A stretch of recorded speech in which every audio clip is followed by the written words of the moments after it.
रसेन तृप्तो न कुतश्चनो तमेव विद्वान् विहाय मृत्योर आत्मानं धीरं अजरं युवानम्।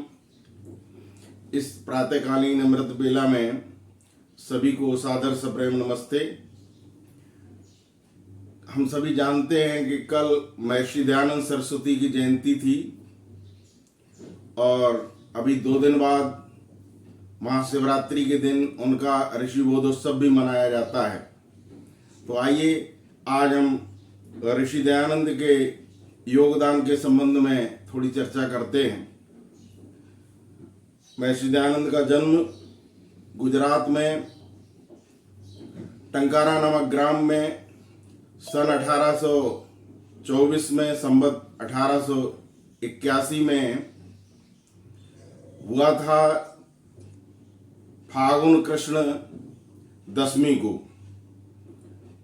और कुछ लोग इसको अंग्रेजी तिथि से भी 12 फरवरी को मनाते हैं। और वैसे ऋषि दयानंद का जो जन्म है वो फागुन कृष्ण दशमी जो कल थी उस दिन माना जाता है। तो ऋषि दयानंद का जो योगदान है उसके संबंध में हम जानने का प्रयास करेंगे। देखिए, हम सबका अत्यंत सौभाग्य था कि 5000 वर्ष के पश्चात इस धरती पर किसी ऋषि ने पैर रखा। और वो ऋषि जो हमारे प्राचीन ऋषि थे, अग्नि वायु आदित्य अंगिरा गौतम कपिल कणाद जैमिनी व्यास आदि की परंपरा के ऋषि थे। और उन्होंने आकर के यहाँ पर देखा कि ये देश जो वेद को मानने वाला था ये गुलाम हो गया। जिसके पास वेद हो, जिसके पास उपनिषद हो, जिसके पास दर्शन हो, जिसके पास रामायण हो, ऐसा देश जिसके पास गीता हो, वो पराधीनता की बेड़ियों में चला गया। तो उन्होंने इसको देख करके और अध्ययन किया और इसके सारे कारणों को समझा। तो उन्होंने देखा कि देश तो जो है वो छोटी छोटी बातों पर टुकड़ों में बटा हुआ है। तो उन्होंने यहाँ पर कुछ एकता के सूत्र दिए थे। उन्होंने पूरे विश्व के लिए ऐलान किया कि हमारे संपूर्ण विश्व के लिए, न केवल भारतवर्ष के लिए, सबका धर्म एक है और उस धर्म का नाम है वेद। वेद उस समय की पुस्तक है जब मनुष्य मात्र की उत्पत्ति हुई थी, जब कोई संप्रदाय इस धरती पर नहीं था। ऋषि दयानंद ने कहा कि हम वेद को माने और वेद के नाम पर पूरे विश्व में एकता स्थापित की जा सकती है। क्योंकि वेद क्या कहता है? वेद कभी नहीं कहता कि आप हिंदू बनो, मुसलमान बनो, ईसाई बनो, ये बनो और वो बनो। वेद क्या कहता है? मनोर्भव, मनुष्य बनो, जनया दैव्यम जन्म, और दिव्य संतानों को उत्पन्न करो। ये वेद का आदेश है। वेद मनुष्य बनने की बात कहता है। हम मनुष्यता से तो दूर हो गए और छोटी छोटी बातों को लेकर के आपस में झगड़ने लगे, एक दूसरे को मारने काटने लगे। आज पूरे विश्व में देखो उथल पुथल मची हुई है।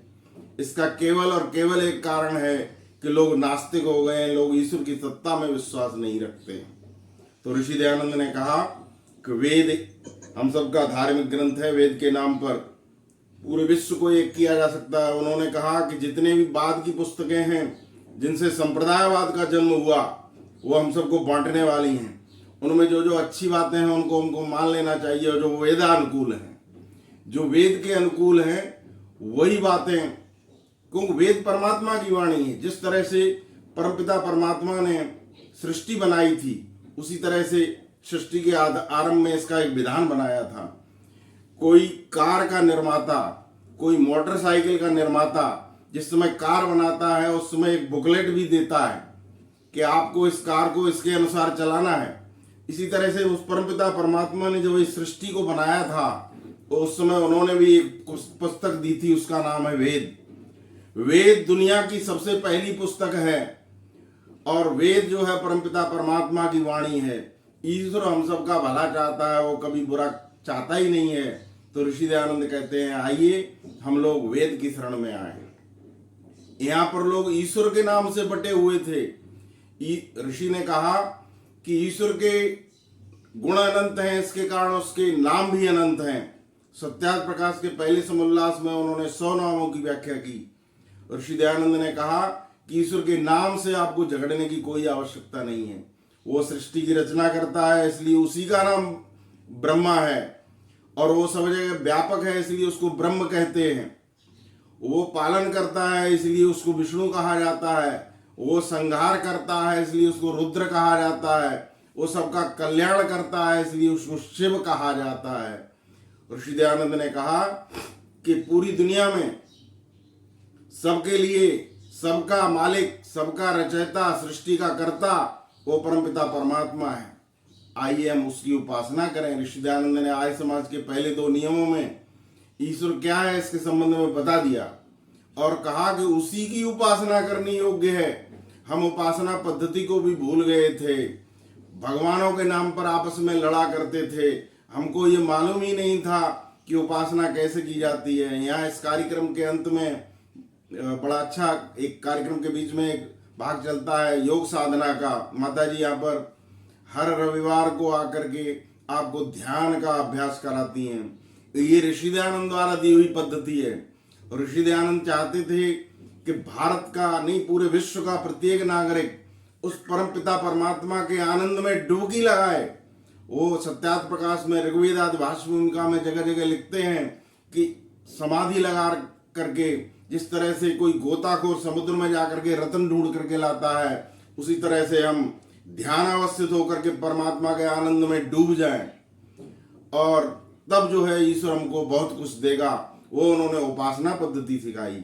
हम उपासना पद्धति भी भूल चुके थे, हम अभिवादन के नाम से बट चुके थे लोग छोटे। और उन्होंने कहा जो वैदिक अभिवादन है वो नमस्ते है। इसके अलावा उन्होंने राष्ट्रवाद का सूत्रपात किया। ऋषि दयानंद से प्रेरित होकर के अनेक देशभक्त मैदान में उतर पड़े, और जिसके कारण हमारा देश 1947 में आजाद हो गया। ऋषि दयानंद ने कहा कि ये देश गौरवशाली देश है, विश्व गुरु रहा है, दुनिया का सबसे बड़ा देश, जिसके पास वेद हो, रामायण हो, गीता हो, महाभारत हो। वो देश कितने वर्ष गुलाम हो जाए। हम अपनी वास्तविकता को भूल गए। तो ऋषि दयानंद से प्रेरणा लेकर के, सत्यार्थ प्रकाश से प्रेरणा लेकर के अनेक क्रांतिकारी देश की आज़ादी के लिए मैदान में कूद पड़ते हैं, और हमारा देश आजाद हो जाता है। इसके अलावा उन्होंने वेद के पढ़ने का अधिकार भी सबके लिए खोल दिया, चाहे माताएं हो, बहनें हो, मनुष्य मात्र के लिए। उन्होंने कहा यथेमा वाचम कल्याणी मां वदानी जनेभ्या, ये वेद की वाणी संपूर्ण मानव मात्र के कल्याण के लिए है। तो आइए ऋषि दयानंद की जयंती पर और ऋषि बोध उत्सव पर हम सबको परमात्मा इस बात का बोध कराए, और ऋषि दयानंद के जीवन के बारे में हम जाने। हम सबका कितना बड़ा सौभाग्य था कि 5000 वर्ष के पश्चात एक ऋषि धरती पर आया और जिसने वेद के ज्ञान के दरवाजे खोल दिए। आइए हम ऋषि दयानंद को समझने का प्रयास करें। इसी के साथ मैं अपनी वाणी को विराम देता हूँ। ओम शम। सभी को धन्यवाद।